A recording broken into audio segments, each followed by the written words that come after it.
हस्तिनापुर गांव में रहने वाली सरोज के 5 बेटे थे। उसका पति जगदीश पेशे से एक कपड़ा व्यापारी था। कुछ वर्षों पहले जगदीश का स्वर्गवास हो गया था। समय के साथ सरोज के सभी बेटे जवान हो गए और उन्होंने पिता के कपड़ों के सीमित कारोबार को बड़े उद्योग के कारखाने में बदल दिया। पूरे गांव में उन्हीं के चर्चे हुआ करते थे। अरे सरोज के 5 बेटों ने मिलकर सरोज का मान ही बढ़ा दिया भाई। पहले तो पिता के छोटे मोटे कारोबार को इतना फैलाया और फिर उसी कमाई से इतना चौरस घर खड़ा कर दिया। 100% सच कहा रमेश भाई। अमीर रईस होने का सरोज के मन में जरा भी अहंकार नहीं है। जरूर ही पिछले जन्म में इसने पुण्य किए होंगे, तभी जाकर इस कलयुग में इसे 5 पांडव पुत्र का सौभाग्य प्राप्त हुआ है। सरोज के प्रति गांव वालों के मन में काफी इज्जत थी।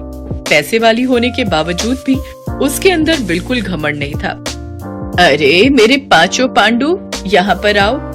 माँ, कारखाने पर जाने के लिए देरी हो रही है, शाम को बात हो सकती है। कामकाज के प्रति क्या इतना मशरूफ हो गए हो तुम लोग, जो पल भर के लिए अपनी माँ के पास नहीं बैठ सकते?